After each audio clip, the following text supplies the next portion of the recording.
السلام عليكم ورحمة الله وبركاته. الحمد لله رب العالمين والعاقبة للمتقين. الصلاة والسلام عليك يا رسول الله. الصلاة والسلام عليك يا حبيب الله. ദാറുൽ മുബീൻ മജ്ലിസ് കാണുന്ന മുത്തു മുഅ്മിനീങ്ങളെ, നിങ്ങളെ എല്ലാവരെയും നമ്മുടെ മജ്ലിസിലേക്ക് സ്വാഗതം ചെയ്യുകയാണ്. അല്ലാഹു സുബ്ഹാനഹു വ തആല നമ്മളെ മജ്ലിസ് സ്വീകരിക്കട്ടെ, നമ്മളെ മജ്ലിസ് ഖബൂൽ ചെയ്യുമാറാകട്ടെ.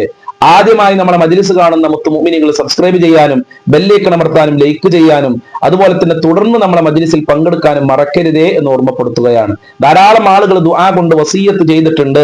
അള്ളാഹു എല്ലാവരുടെ മുറാദുകളും ഹാസിലാക്കി കൊടുക്കട്ടെ, എല്ലാവരുടെ പ്രശ്നങ്ങളും അള്ളാഹു പരിഹരിച്ചു കൊടുക്കട്ടെ ഇൻഷാ അല്ലാഹ്.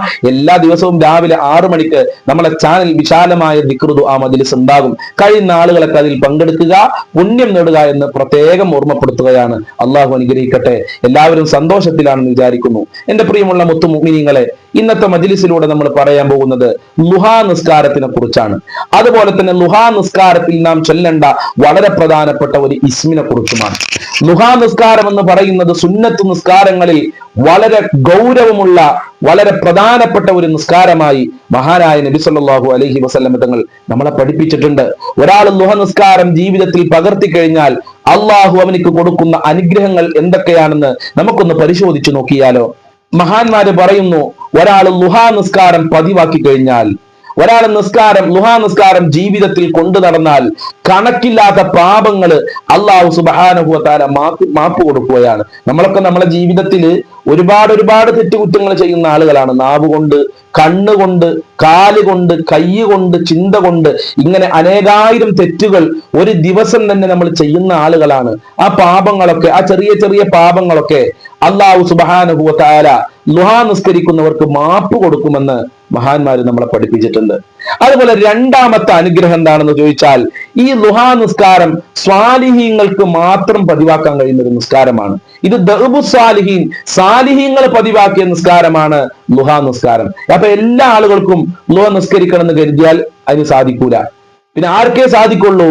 സ്വാലിഹീങ്ങൾക്ക് മാത്രമാണ്. അപ്പൊ നമ്മൾ സ്വാലിഹീങ്ങളാണെങ്കിൽ നമ്മൾക്ക് ളുഹാ നിസ്കാരം പതിവാക്കാൻ കഴിയും. നമ്മൾ യഥാർത്ഥ മുത്തക്കി അല്ലെങ്കിൽ യഥാർത്ഥ സ്വാലിഹീങ്ങൾ അല്ലെങ്കിൽ നമുക്ക് ളുഹാ നിസ്കാരം പതിവാക്കാൻ കഴിയുകയില്ല എന്നുള്ളതാണ്. ളുഹ നിസ്കരിച്ചു കഴിഞ്ഞാൽ നമ്മൾക്ക് ലഭിക്കുന്ന മൂന്നാമത്തെ അനുഗ്രഹം എന്താണെന്ന് ചോദിച്ചാൽ, 360 സ്വതക്ക ചെയ്ത പ്രതിഫലം അല്ലാഹു സുബ്ഹാനഹു വ തആല നൽകും. മാഷാ അല്ലാഹ്, എത്ര സ്വതക്കയാണ്? 360 സ്വതക്ക ചെയ്ത പ്രതിഫലം ഒരൊറ്റ പ്രാവശ്യം ളുഹാ നിസ്കരിച്ചാൽ അല്ലാഹു സുബ്ഹാനഹു വ തആല നൽകുകയാണ്. എത്ര ആളുകളാണ് സ്വതക്ക കൊടുക്കാൻ കഴിവില്ലാതെ സ്വതക്ക കൊടുക്കണമെന്ന് ആഗ്രഹമുണ്ടാകും, സ്വതക്കയുടെ കൂലി ലഭിക്കണമെന്ന് ആഗ്രഹമുണ്ടാകും. പക്ഷേ സ്വതക്ക ചെയ്യാൻ ക്യാഷില്ലാതെ, പാവപ്പെട്ടവരെ സഹായിക്കാൻ കഴിവില്ലാതെ പ്രയാസപ്പെടുന്ന എത്ര ഉമ്മമാരുണ്ട്, എത്ര ഉപ്പമാരുണ്ട്. അവർക്ക് സ്വതക്ക ചെയ്ത പ്രതിഫലം ലഭിക്കാൻ മഹാനായ നബി തങ്ങൾ പഠിപ്പിച്ച ഒരു നിസ്കാരമാണ് സ്വലാത്തുൽ ളുഹാ. അതുകൊണ്ട് പ്രിയമുള്ളവരെ, ളുഹാ നിസ്കാരം പതിവാക്കിക്കോ. 360 സ്വതക്ക ചെയ്ത പ്രതിഫലം അല്ലാഹു സുബ്ഹാനഹു വ തആല നമ്മൾക്ക് നൽകി അനുഗ്രഹിക്കുകയാണ്. അതുപോലെ ളുഹ നിസ്കരിച്ചു കഴിഞ്ഞാൽ ദാരിദ്ര്യത്തിൽ നിന്ന് അല്ലാഹു രക്ഷപ്പെടും. നമ്മളെ ജീവിതത്തിൽ ഏറ്റവും കൂടുതൽ ഭയക്കേണ്ട 2 വിഷയങ്ങളുണ്ട്. അള്ളാഹുവിന്റെ റസൂൽ തന്നെ ഈ 2 വിഷയങ്ങളെ ഭയന്നിട്ടുണ്ട്. ഈ 2 വിഷയങ്ങളെ തൊട്ട് അള്ളാഹുവിനോട് കാവല് ചോദിച്ചിട്ടുണ്ട്. അല്ലാഹുമ്മ ഇന്നി അഊദു ബിക മിനൽ കുഫ്രി വൽ ഫഖർ. അല്ലാഹുവേ, വിശ്വാസ വൈകല്യങ്ങളെ തൊട്ട് കാക്കണേ അല്ലാ. അതുപോലെ ദാരിദ്ര്യത്തിനെ തൊട്ട്, ഫഖീർ തരത്തിനെ തൊട്ട് കാക്കണേ അല്ലാ എന്ന് അള്ളാന്റെ റസൂല് വരെ നിരന്തരമായി ദുആ ചെയ്തിട്ടുണ്ട്. ഈ പ്രാർത്ഥന മഹാന്മാർ അവരുടെ കിതാബുകൾ രേഖപ്പെടുത്തിയിട്ടുണ്ട്. അപ്പൊ ദാരിദ്ര്യം നമ്മളും ഭയക്കേണ്ട ഒരു വിഷയമാണ്. എന്നാൽ ആ ദാരിദ്ര്യത്തിൽ നിന്ന് രക്ഷപ്പെടാൻ ളുഹ നിസ്കാരം പതിവാക്കിയാൽ മതി. ദാരിദ്ര്യം ഉണ്ടാകൂല, പട്ടിണി ഉണ്ടാകൂല, ഭക്ഷണത്തിന് പിന്നെ നമ്മൾക്ക് പ്രയാസം ഉണ്ടാവൂല, നമ്മളെ പോക്കറ്റ് കാലിയാവൂല, സ്ത്രീകളുടെ പേഴ്സ് കാലിയാവുകയില്ല എന്നുള്ളതാണ്. അതുപോലെ എന്റെ പ്രിയമുള്ളവരെ, ളുഹ നിസ്കരിച്ചുകൊണ്ടാണ് ദുനിയാവിന്റെ കാര്യങ്ങളൊക്കെ അള്ളാഹുവിനോട് ചോദിക്കേണ്ടത് എന്നുള്ളതാണ്. ആ സമയത്ത് ചില ആളുകൾ കടന്നുറങ്ങാണ്. ളുഹ സമയത്ത് കടന്നുറങ്ങിക്കഴിഞ്ഞാൽ അവന് ഹംകാണെന്ന മഹാന്മാർ അവരുടെ കിതാബുകൾ രേഖപ്പെടുത്തിയിട്ടുണ്ട്. അത് കിടന്നുറങ്ങാനുള്ള സമയമല്ല.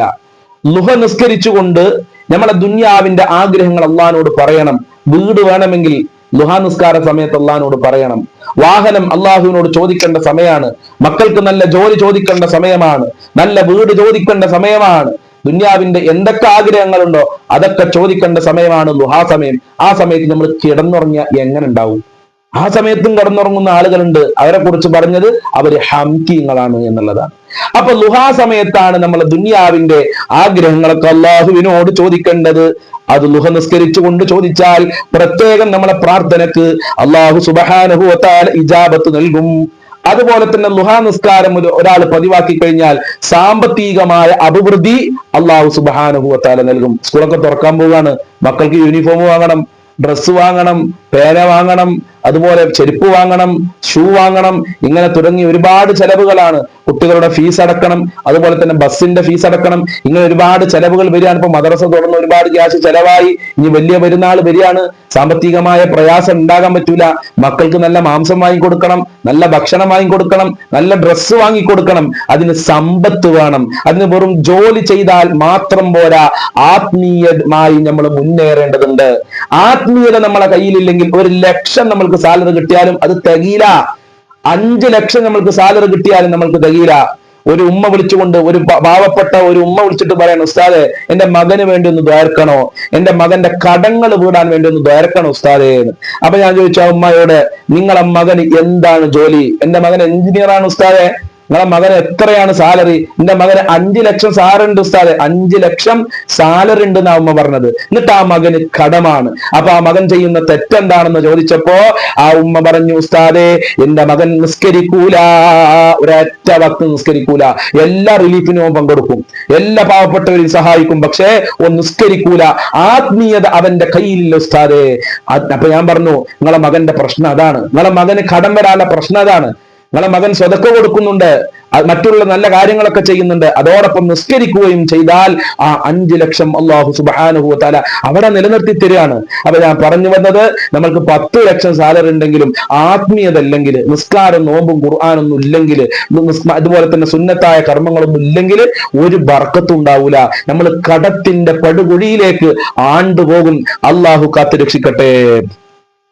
അപ്പൊ സാമ്പത്തികമായ അഭിവൃദ്ധി ഉണ്ടാകാൻ ലുഹാ നിസ്കാരം നല്ലതാണ്. പുരുഷന്മാര് ശ്രദ്ധിക്കുക, പുരുഷന്മാർക്ക് ലുഹ നിസ്കാരം പള്ളിയിൽ വെച്ച് നിസ്കരിക്കലാണ് ഏറ്റവും അഫ്ളല്. അപ്പൊ പുരുഷന്മാരൊക്കെ പള്ളിയിൽ പോയി നിസ്കരിക്കുക. രാവിലെ ജോലിക്ക് പോകുന്ന പുരുഷന്മാരൊക്കെ ഉണ്ടാവും, ഭർത്താക്കന്മാരൊക്കെ ഉണ്ടാവും. അവരോട് പറയാ, ആ പള്ളിയിൽ ഒന്ന് കയറി 2 റക്അത്ത് നിസ്കരിച്ച് പോകാൻ പറയാം. എന്തൊരു റാഹത്തായിരിക്കും. ജോലിയിൽ വലിയ ബർക്കത്തേക്കാരം. സാമ്പത്തികമായ അഭിവൃദ്ധി അല്ലാഹു സുബ്ഹാനഹു വ തആല നൽകുകയാണ്. ഇനി എന്റെ പ്രിയമുള്ളവരെ, നമ്മുടെ ജീവിതത്തിൽ വലിയ ബർക്കത്ത് ഉണ്ടാകാൻ വളരെ പ്രധാനപ്പെട്ട ഒരു ഇസ്മ മഹാന്മാര് പഠിപ്പിച്ചിട്ടുണ്ട്. ഈ ഇസ്മ ലുഹ നിസ്കാരത്തിന്റെ അവസാനത്തെ റക്അത്തിലെ, ലുഹ നിസ്കാരം 4 റക്അത്ത് നിസ്കരിക്കുന്ന ആളുകൾ ഉണ്ടാവും, 2 റക്അത്ത് നിസ്കരിക്കുന്ന ആളുകൾ ഉണ്ടാവും, 8 റക്അത്ത് നിസ്കരിക്കുന്ന ആളുകൾ ഉണ്ടാവും. ഏതായാലും നമ്മൾ എത്ര റക്അത്ത് നിസ്കരിക്കുകയാണെങ്കിലും അവസാനത്തെ റക്അത്തിലെ അവസാനത്തെ സുജൂദില് ശരിക്കും മനസ്സിലാക്കണം. അവസാനത്തെ റക്അത്തില് അവസാനത്തെ സുജൂദില് 14 പ്രാവശ്യം നമ്മൾ സുബ്ഹാന റബ്ബിയൽ അഅ്ലാ വ ബിഹംദിഹി, സുബ്ഹാന റബ്ബിയൽ അഅ്ലാ വ ബിഹംദിഹി, സുബ്ഹാന റബ്ബിയൽ അഅ്ലാ വ ബിഹംദിഹി എന്ന് 3 പ്രാവശ്യം പറയും. അതിനുശേഷം അള്ളാഹുവിനോട് ആത്മാർത്ഥമായി അള്ളാഹുവിന്റെ ഇസ്മ വിളിക്കുക. അതെങ്ങനെ? യാ വഹാബ്, യാ വഹാബ്, യാ വഹാബ്, യാ വഹാബ്, യാ വഹാബ്, യാ വഹാബ്, യാ വഹാബ്, യാ വഹാബ്, ഇങ്ങനെ 14 പ്രാവശ്യം പറയുക. അവസാനത്തെ റക്അത്തിലെ അവസാനത്തെ സുജൂദില് ചൊല്ലേണ്ട ദിക്ർ 3 പ്രാവശ്യം ചൊല്ലി യാ വഹാബ് എന്ന ഇസ്മ 14 പ്രാവശ്യം പറയുക. എന്നിട്ട് എണീക്കുക, അത്തഹിയ്യാത്തിന് ഇരിക്കുക, സലാം വിട്ടുക. എന്നിട്ട് അങ്ങ് അള്ളാഹിനോട് ആത്മാർത്ഥമായി ദുആ ചെയ്താൽ അല്ലാഹു സുബ്ഹാനഹു വ തആല വലിയ ബറക്കത്ത് നമ്മുടെ ജീവിതത്തിലും, നമ്മുടെ കുടുംബത്തിലും, നമ്മുടെ മക്കളിലും, നമ്മുടെ ജോലിയിലും, നമ്മുടെ ഏതെല്ലാം മേഖലയുണ്ടോ ആ മേഖലകളിലൊക്കെ നൽകുമെന്ന് വലിയ ഉസ്താദുമാര് പഠിപ്പിച്ചിട്ടുണ്ട്. അല്ലാഹു സുബ്ഹാനഹു വ തആല ഈ ഇസ്മിന്റെ ബറക്കത്ത് കൊണ്ട് നമ്മുടെ ജീവിതത്തിൽ സമാധാനം നൽകട്ടെ. അതുപോലെ തന്നെ ഈ ഇസ്മ എല്ലാ ദിവസവും 100 പ്രാവശ്യം ചൊല്ലിയാൽ അതിന് വേറെ മഹത്വങ്ങൾ മഹാന്മാര് നമ്മളെ പഠിപ്പിച്ചിട്ടുണ്ട്. 2 കൈയും 2 കണ്ണും ആകാശത്തേക്ക് ഉയർത്തി 100 പ്രാവശ്യം ഈ ഇസ്മ ചൊല്ലിക്കോ, നമ്മുടെ ജീവിതത്തിൽ വലിയ ബർക്കത്ത് ഉണ്ടാവും. അസ്മാഉൽ ഹുസ്ന നമ്മുടെ ജീവിതം മാറ്റിമറിക്കുന്നതാണ്. നമ്മുടെ ജീവിതത്തിൽ ശാന്തിക്കും സമാധാനത്തിനും ഉള്ളതാണ് അസ്മാഉൽ ഹുസ്ന. ഇന്നലെ നമ്മുടെ മജ്‌ലിസിൽ പറഞ്ഞു, അസ്മാഉൽ ഹുസ്ന ചൊല്ലി ദുആ ചെയ്യാൻ അല്ലാഹു ഖുർആനിൽ നിർദ്ദേശിച്ചിട്ടുണ്ട്. അല്ലാഹു തൗഫീഖ് പ്രദാനം ചെയ്യട്ടെ. മഹാന്മാര് പറയുന്നത് കണ്ടോ, വമൻ അക്തറ മിൻ ദിക്രിഹി വസി അല്ലാഹു റിസ്ഖഹു.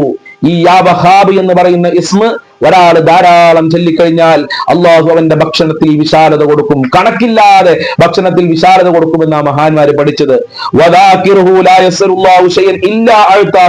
ഈ ഇസ്മ ധാരാളം ചൊല്ലുന്ന ആള് അള്ളാഹുവിനോട് എന്ത് ചോദിച്ചാലും അള്ളാഹു കൊടുക്കുമെന്നും ഒക്കെ വലിയ ആരിഫീങ്ങൾ, വലിയ മഹത്തുക്കൾ അവരെ കിതാബുകളിൽ രേഖപ്പെടുത്തിയിട്ടുണ്ട്.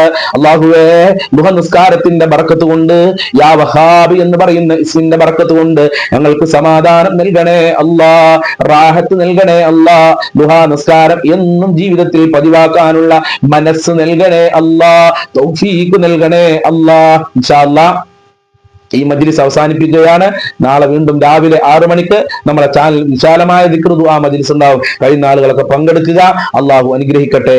സല്ലല്ലാഹു അലാ മുഹമ്മദ് സല്ലല്ലാഹു അലൈഹി വസല്ലം, സല്ലല്ലാഹു അലാ മുഹമ്മദ് സല്ലല്ലാഹു അലൈഹി വസല്ലം. അല്ലാഹുമ്മ സ്വല്ലി അലാ മുഹമ്മദ് യാ റബ്ബി സ്വല്ലി അലൈഹി വസല്ലിം. അസ്സലാമു അലൈക്കും വറഹ്മത്തുള്ളാഹി വബറകാതുഹു.